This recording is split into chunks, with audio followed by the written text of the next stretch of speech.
এখন আলোচনায় অংশগ্রহণ করবেন মাননীয় সদস্য জনাব রফিকুল ইসলাম, 264 চাঁদপুর 5। আপনার নির্ধারিত সময় 7 মিনিট। ধন্যবাদ মাননীয় স্পিকার। দ্বাদশ জাতীয় সংসদে 2024-25 অর্থ বছরের বাজেটের উপর বক্তব্য রাখার সুযোগ দেওয়ার জন্য আপনাকে ধন্যবাদ। আমি গভীর শ্রদ্ধার সাথে স্মরণ করছি জাতির পিতা বঙ্গবন্ধু শেখ মুজিবুর রহমানকে, তার পরিবারের সদস্যবৃন্দ এবং আরও অনেককে 1975 সালের 15 আগস্ট এক নির্মম কলঙ্কজনক হত্যাকাণ্ডে যারা শহীদ হয়েছিলেন। 3রা নভেম্বর জেল হত্যাকাণ্ডে শাহাদাত বরণকারী জাতীয় 4 নেতা, মহান মুক্তিযুদ্ধের শহীদ ও জীবিত সকল বীর মুক্তিযোদ্ধা এবং এদেশের আপামর জনসাধারণ, যাদের আত্মত্যাগের ফলেই পেয়েছি আমরা এই স্বাধীনতা। মাননীয় স্পিকার, জুন মাসে আজকে আমি যখন এই বক্তব্য রাখছি, আর দুদিন পর 23শে জুন, আজ থেকে 75 বছর আগে এই জুন মাসের 23 তারিখে বাংলাদেশ আওয়ামী লীগ প্রতিষ্ঠিত হয়েছিল। এবং আজকে আমি গভীর শ্রদ্ধার সাথে স্মরণ করছি এই সুদীর্ঘ সময়ে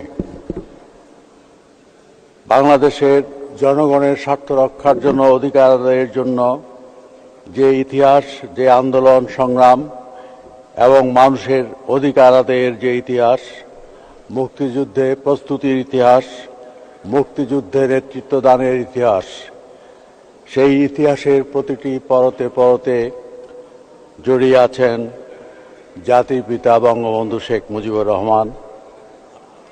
এবং এই দলটির যে সকল নেতা কর্মী তার আহ্বানে সাড়া দিয়ে মুক্তিযুদ্ধের প্রস্তুতি নিয়েছিলেন, মুক্তিযুদ্ধে জীবন উৎসর্গ করেছিলেন, সেই আওয়ামী লীগের নেতৃত্বে মুক্তিযুদ্ধ সংগঠিত হয়েছিল। আজকে তাদের সকলকেই আমরা গভীর শ্রদ্ধা স্মরণ করি এবং জাতির পিতার সুযোগ্য কন্যা মাননীয় প্রধানমন্ত্রী শেখ হাসিনার নেতৃত্বে বাংলাদেশ উন্নতি ও অগ্রগতির পথে যেভাবে এগিয়ে চলেছে, এই আওয়ামী লীগের নেতৃত্বে আমি বিশ্বাস করি বাংলাদেশ পৃথিবীতে একটি উন্নত মর্যাদাশীল জাতি হিসাবে ইতিমধ্যে যে পরিচয় লাভ করেছে, সেই পরিচয় আরও উন্নতর এবং আরও উজ্জ্বলতম হবে। মাননীয় স্পিকার, এবার বাজেটে ব্যয় ধরা হয়েছে 7,97,000 কোটি টাকা, যার মধ্যে পরিচালনা ব্যয় 4,68,000 কোটি টাকা এবং এডিপি ব্যয় 2,65,000 কোটি টাকা। কিন্তু আয় আসছে মাত্র 5,41,000 কোটি টাকা, ফলে ঘাটতি থেকে যাচ্ছে 2,56,000 কোটি টাকা। যা আমার মনে হচ্ছে যে এই ঘাটতি বা যেটা আমরা ঋণ এবং লোন নিতে না পারি, তাহলে আমাদের উন্নয়ন কাজটা বন্ধ হয়ে যাবে। কিন্তু আমরা সেটা হতে দেব না। অতীতেও আমরা ঘাটতি বাজেট নিয়ে আলোচনা করেছি। ঘাটতি বাজেট প্রতিবারই হয়েছে। পৃথিবীর প্রায় সব দেশেই ঘাটতি বাজেট দিয়েই কাজ করা হয়। যদি কেউ এমন বলেন যে ঘাটতি বাজেট না, আমরা সারপ্লাস বাজেট, এটা পৃথিবীর খুব কম দেশে সেটা হয়।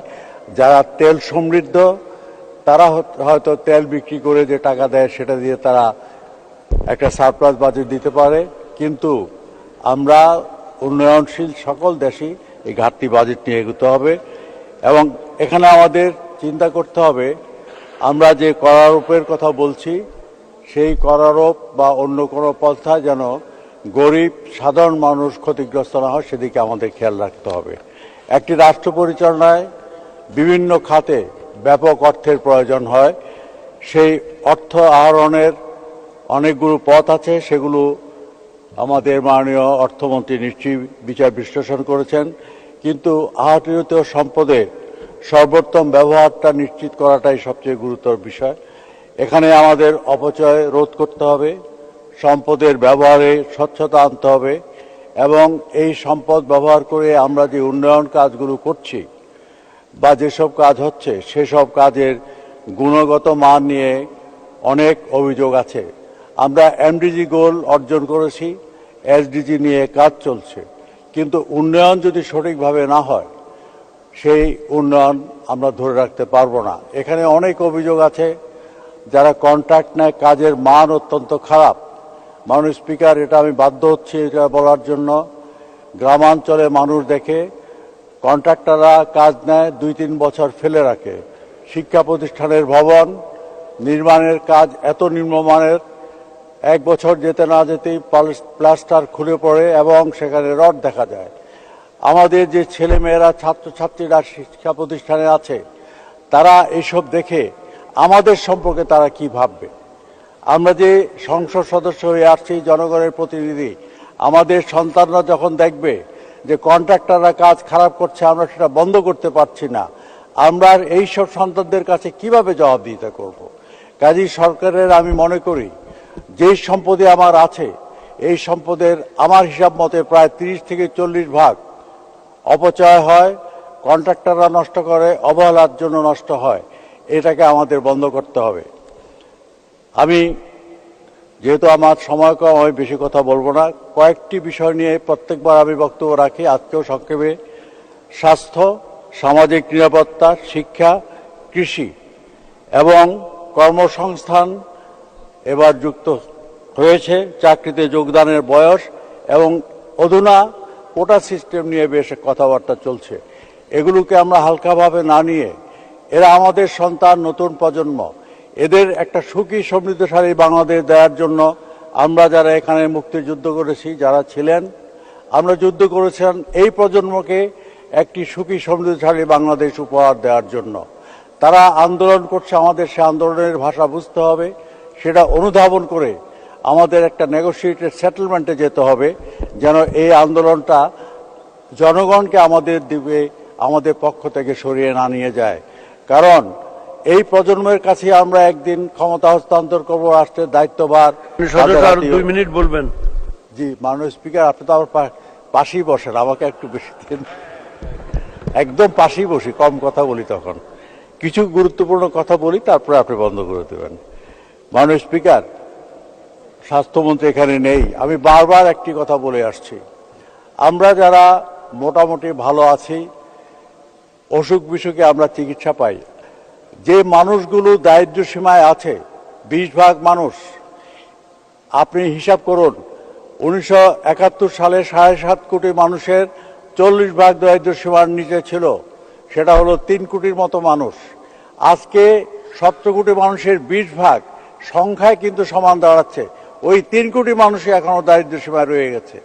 আমাদের এই বিষয়টা বিবেচনায় এনে এই মানুষগুলো কোনো মতে দুবেলা খেয়ে পড়ে বাঁচতে পারছেন, তাও আবার মাননীয় প্রধানমন্ত্রী শেখ হাসিনা সামাজিক নিরাপত্তার বেষ্টনীর আওতায় এনে তাদেরকে দুবেলা খেয়ে বাঁচার সুযোগ করে দিয়েছেন।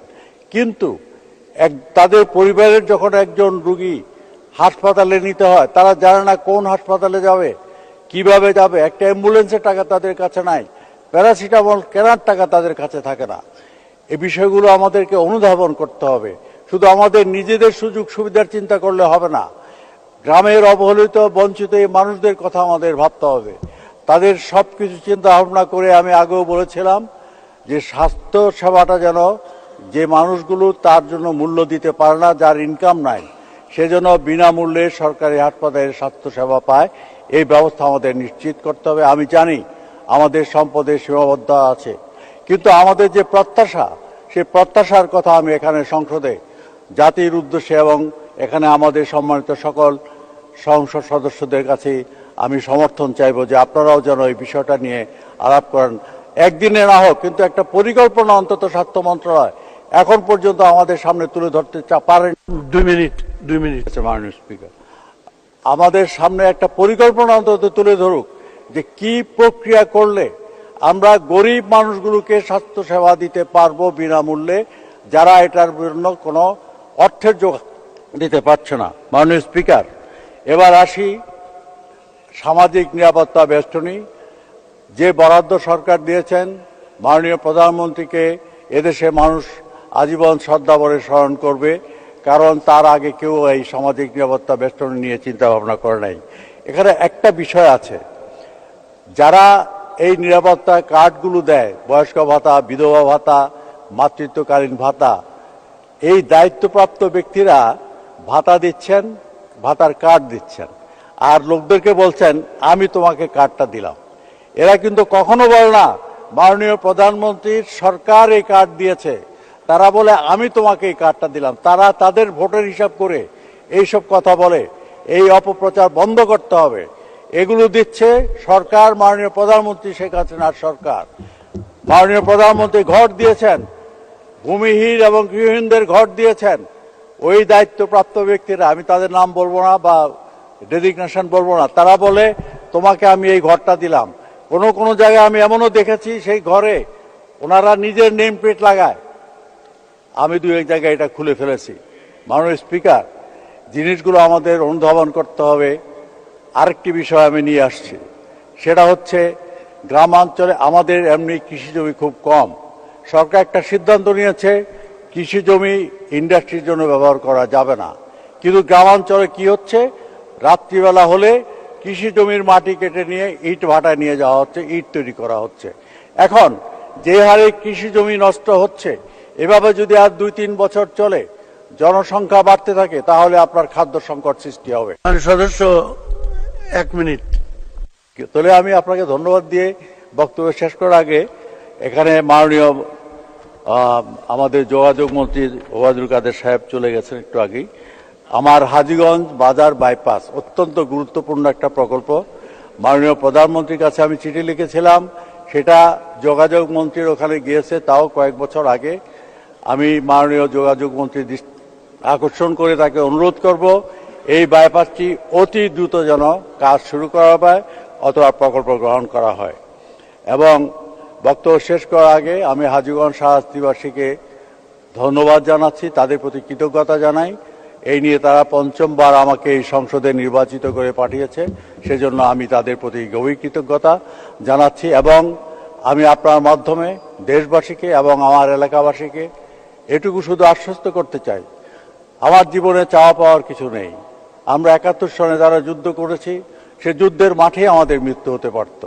আমরা যে শেষ করুন। 1 মিনিট দেন আর। আমরা চেয়েছি একটা স্বাধীন বাংলাদেশ, নতুন প্রজন্মের জন্য আমরা একটা সুখী সমৃদ্ধশালী সন্ত্রাসমুক্ত দুর্নীতিমুক্ত চাঁদাবাজ মুক্ত বাংলাদেশ চেয়েছিলাম।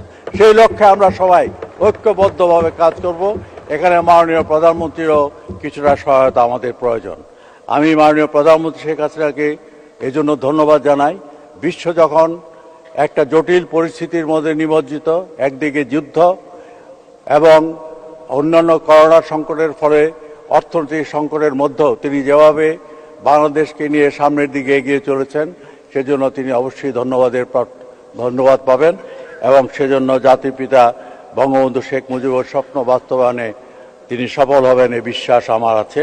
আমাকে বক্তব্য রাখার সুযোগ দেওয়ার জন্য অনেক ধন্যবাদ। প্রতিবেশী হিসাবে আপনাকে 2 মিনিট আমাকে দিয়েছেন, সেজন্য আবার ধন্যবাদ দিয়ে আপনাকে আমি বক্তব্য শেষ করছি।